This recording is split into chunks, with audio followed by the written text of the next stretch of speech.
Quiero aprender a escucharte. Quiero saber qué es amarte. De tu verdad yo saciaré. Enamórame de ti. Tiempo de discípulo, un espacio para que escuches la voz de Jesús. Quiero aprender La voz de Jesús. que tu presencia me inunde,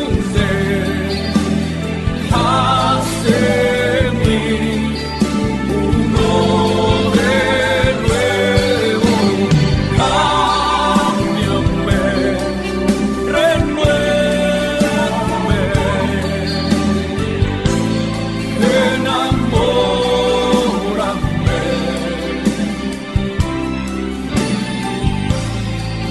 enamórame de ti, Señor.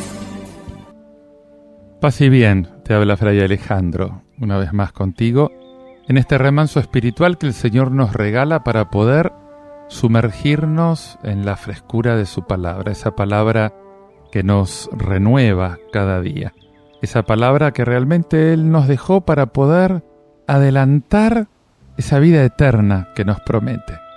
Por eso quiero ofrecerte ahora un texto de la palabra de Dios tomado de la carta del apóstol Santiago, en el capítulo 5, versículos del 13 al 20, que dice así: Queridos hermanos, ¿sufre alguno de ustedes? Rece. ¿Está alegre alguno? Cante cantos. ¿Está enfermo alguno de ustedes? Llame a los presbíteros de la iglesia y que recen sobre él, después de ungirlo con óleo en el nombre del Señor. Y la oración de fe salvará al enfermo, y el Señor lo curará. Y si ha cometido pecado, lo perdonará. Por lo tanto, confiesen los pecados unos a otros y recen unos por otros para que se curen.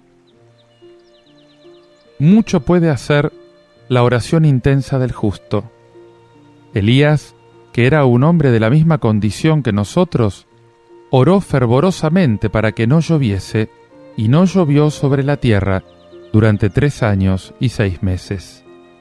Luego volvió a orar, y el cielo derramó lluvia y la tierra produjo sus frutos.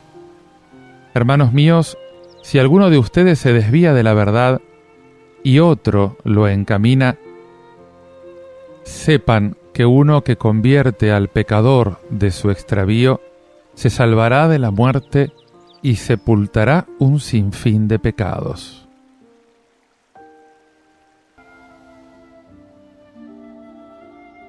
Esta es la conclusión de la carta de Santiago, que ahora considera algunos casos particulares. Cuando se está contento, cuando se está enfermo, cuando uno se siente pecador. Hermanos, ¿alguno de ustedes sufre? Que ore, rece. Esto parece muy sencillo.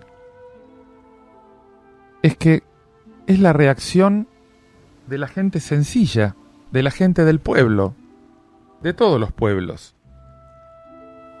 Incluso sucede que algunos que no saben rezar aprenden a rezar en este caso, cuando están enfermos, cuando las cosas van mal. Y eso es normal. Lo que no es normal es que no sepamos dirigirnos suficientemente a Dios cuando las cosas van bien. Eso es lo que no es normal. Es la falta de oración lo que no es normal. Señor, te confío mis preocupaciones. Y quiero detenerme un momento a expresártelas concretamente. A orar partiendo de mis dificultades, de mis penas. Preséntale al Señor en este momento ¿Cuáles son esas dificultades? Esas cosas que te angustian. A lo mejor es la enfermedad, a lo mejor es la desocupación, la falta de dinero, las peleas en la familia, que alguien no te habla desde hace mucho tiempo, entre hermanos, hijos, padres, una separación. ¿Cuáles son las cosas que te afligen? ¿Se las presentaste al Señor? ¿Le hablaste al Señor de lo que realmente oprime tu corazón?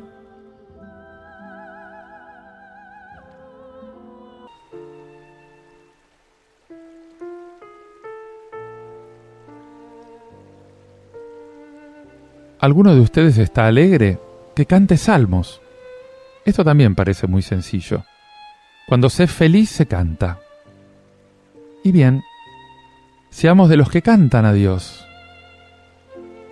No es una casualidad que la reforma litúrgica fue pensada sobre todo para hacer participar a la asamblea del canto y de la plegaria expresada corporalmente. Esa es la reforma litúrgica. Participar con el cuerpo de la entrega a Dios. Y aún estando solo en una plegaria silenciosa, es preciso que yo sea un alma alegre, un alma que canta ante Dios, un alma de acción de gracias, de alabanza. Ciertamente hay muchas cosas buenas que puedo contarle a Dios, tantas maravillas que ha hecho, tantas cosas buenas que me da. Señor, te alabo por tus maravillas y las quiero expresar de un modo concreto, detenido. Quiero orar partiendo de mis alegrías, de lo que me hace feliz. Preséntale al Señor en este momento tus alegrías.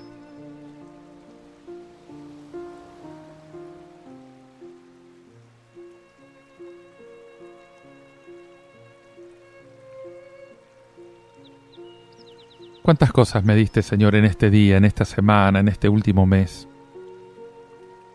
Y por esas quiero alegrarme con vos, Señor.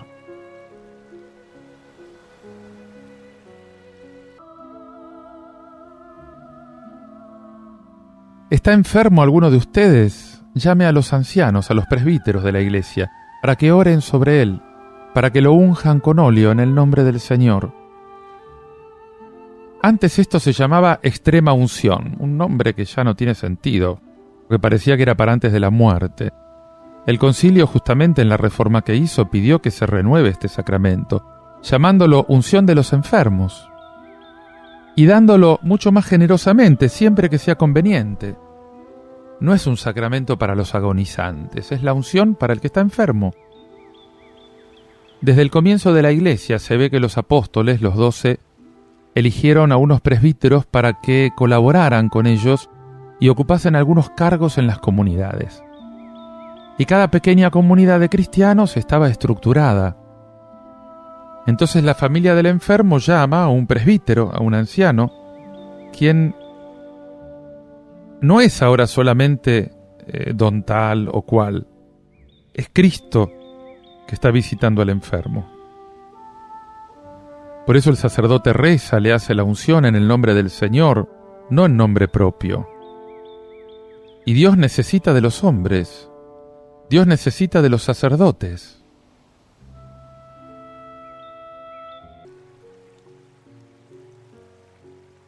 Y si hubiera cometido pecados, le serán perdonados. La unción de los enfermos también perdona los pecados. Por eso dice, confiésense mutuamente sus pecados, unos a otros, confiésense pecadores, no oculten. Miren otro sacramento testificado aquí, incluso si no se tiene precisamente la forma con que podemos haberlo conocido. La confesión también es uno de esos sacramentos esenciales que todos tenemos que redescubrir, que renovar. La liturgia penitencial colectiva va en este sentido, en el sentido de la tradición. Aunque a algunos le parezca una novedad, los primeros cristianos debieron confesarse sin duda unos con otros, con toda simplicidad, mostrando el arrepentimiento por el pecado cometido.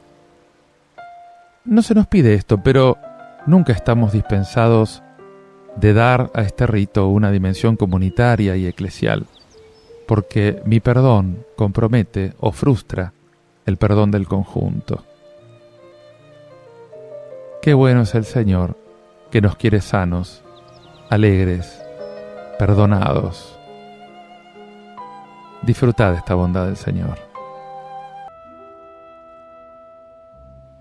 Te invito ahora a que ores todo esto y lo medites escuchando este tema musical interpretado por Jesús Sebastián Fernández, titulado Poderoso Dios. Al que está sentado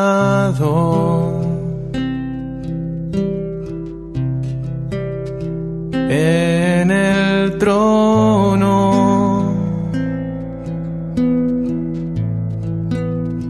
y al Cordero, sea el poder, sea la gloria,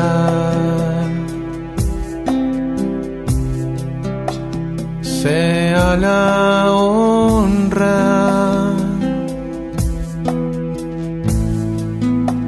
sea el dominio por los siglos de los siglos.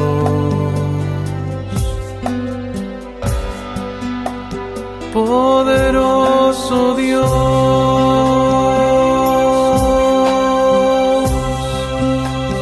poderoso Dios,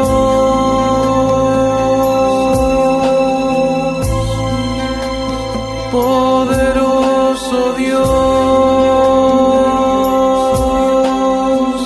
mi alma clama por ti.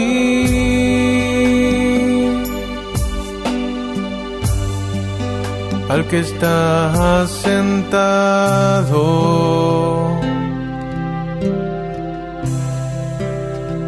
en el trono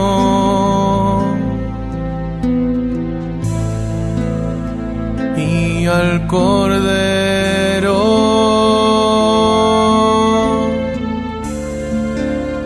sea el poder, sea la gloria,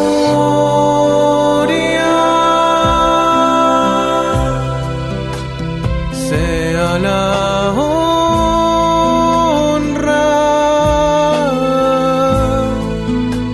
sea el dominio por los siglos de los siglos. Poderoso Dios,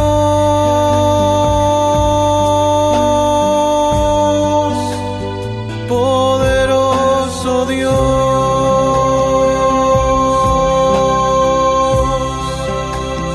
poderoso Dios,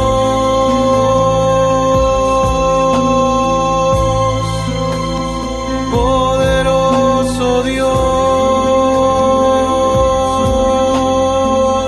mi alma clama por ti.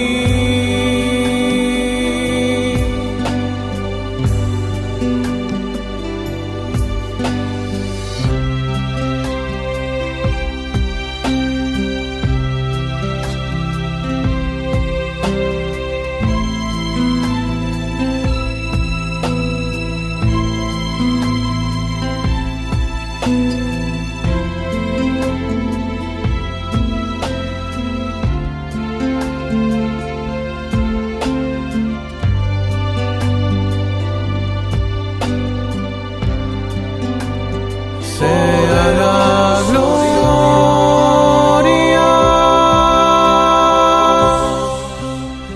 sea la honra, sea el dominio por los siglos de los siglos. Poderoso Dios,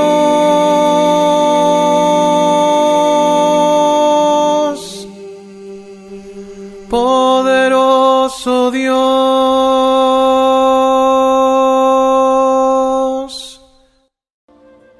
Te invito ahora a que escuches este evangelio tomado del Evangelio de Marcos, capítulo 10, versículos 13 al 16, que dice así.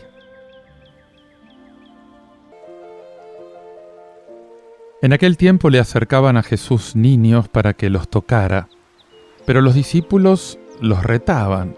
Al verlo, Jesús se enojó y les dijo: «Dejen que los niños se acerquen a mí, no se lo impidan. De los que son como ellos es el reino de Dios. Les aseguro que el que no acepte el reino de Dios como un niño no entrará en él». Y los abrazaba y los bendecía, imponiéndoles las manos.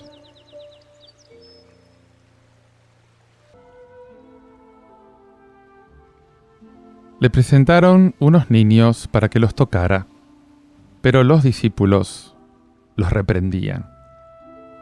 Jesús se enojó cuando los vio y los abrazaba, los bendijo, imponiéndoles las manos. Marcos, Mateo y Lucas cuentan esta escena.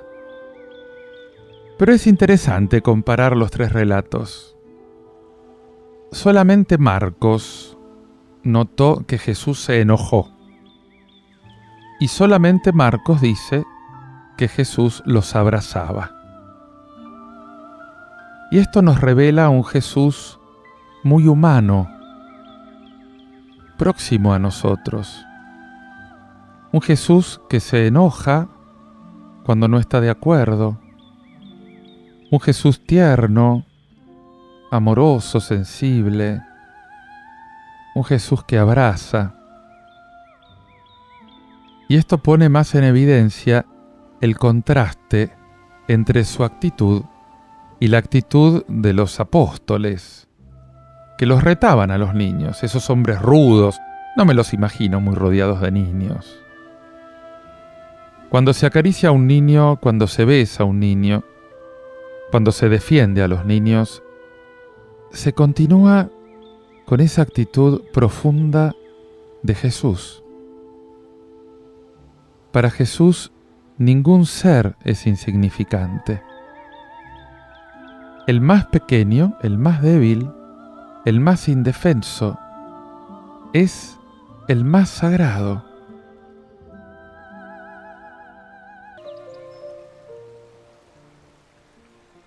Por eso dice: dejen que los niños vengan a mí. No se lo impidan, porque de ellos, de los que se asemejan a ellos, es el reino de Dios. No se trata solamente de un amor natural, encantador. Es una toma de posición teológica, diríamos hoy. Para Jesús, el reino de Dios no está reservado exclusivamente a los adultos. Los niños son capaces de entrar en relación con Dios de un modo muy auténtico, quizás mucho más que los adultos. Las comunidades primitivas a las que Marcos se dirige conocen esta controversia que subsiste todavía en nuestros días. ¿Hay que bautizar a los niños pequeños? ¿Hay que integrarlos a la vida de la comunidad litúrgica?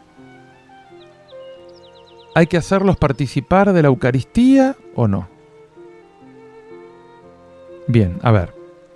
El judaísmo tendía a considerar al niño como algo desdeñable durante su primera infancia. La entrada verdadera en la sinagoga se hacía alrededor de los 12 años, no antes. Antes no se lo consideraba, era como un apéndice de la madre.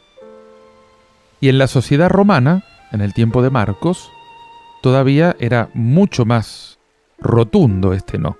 El niño estaba en una situación de total dependencia de los adultos. No es un sujeto de derechos. Por lo tanto, las tomas de posición de Jesús en favor de los niños, en este contexto, tienen una resonancia capital. El niño no es insignificante, es una persona. y delante de Dios tiene un valor infinito. Y esto lo prueban muchas palabras de Jesús.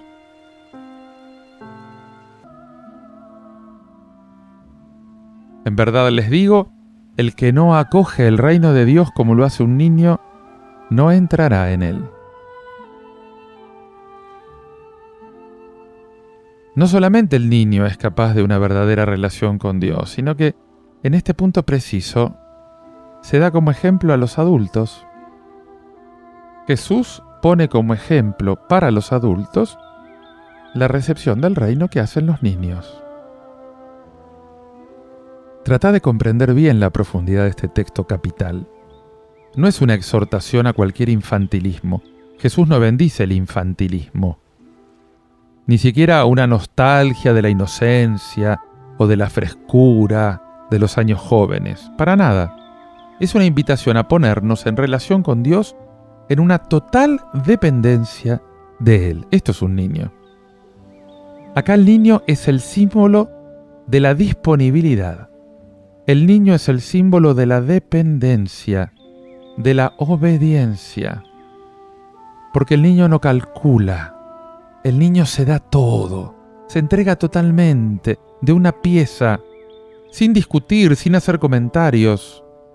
Mientras que el adulto tiende a perderse en el análisis complicado de los razonamientos o de los cálculos, el niño no va por acá. Esta es la pureza del niño. El niño, dado como ejemplo a los adultos, el que se arroja en los brazos de su madre, el que confía plenamente en ella para todo. El niño no puede vivir si no es amado. El niño vive del amor de los padres. Depende vitalmente de este amor. Para él es una cuestión de vida o muerte. Y Jesús nos dice justamente que así tiene que ser nuestra relación con Dios. Jesús nos dice, sean así ante su Padre del cielo. También es una cuestión de vida o muerte. El que no acepta el reino como lo hace un niño, como una cuestión de vida o muerte, afectiva, no puede entrar en el reino, porque esto es el reino, no es una filosofía. El reino es una relación con Dios, como la de un niño con sus padres. Hay toda una concepción teológica sobre la gracia, sobre la vida sobrenatural, en esta fórmula, aparentemente tan benigna y tan sencilla. Yo te diría que te preguntes, ¿cómo es tu relación con Dios? No te pregunto si sabes rezar el Padre Nuestro. La pregunta no es esta, la pregunta es, cuando rezás el Padre Nuestro, ¿sentís verdaderamente que Dios es tu Padre?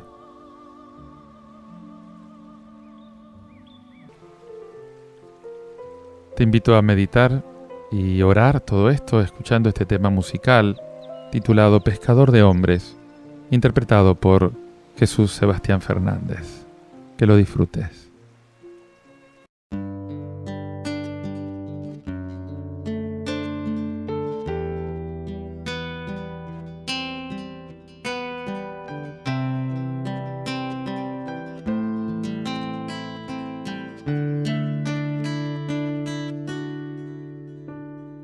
Tú has venido a la orilla, no has buscado ni a sabios ni a ricos, tan solo quieres que yo te siga,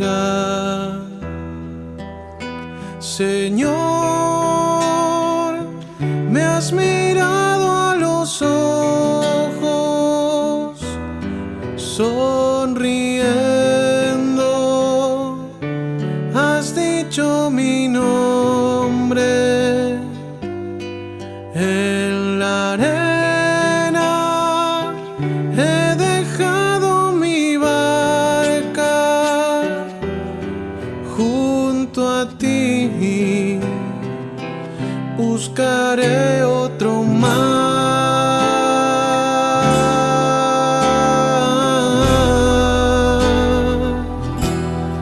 Junto a ti buscaré otro mar. Tú sabes bien lo que tengo en mi barca. No hay oro ni espadas, tan solo redes y mi trabajo. Señor, me has mirado a los ojos, sonriendo, has dicho mi nombre. En la arena he dejado mi barca, junto a ti buscaré otro mar. Tú necesitas mis manos, mi cansancio, que a otros descanse. Amor que quiera seguir amando. Señor, me has mirado a los ojos, sonriendo, has dicho mi nombre. En la arena he dejado mi barca, junto a ti buscaré otro mar. Tú, pescador de otros mares, ansia eterna de almas que esperan, amigo bueno, que así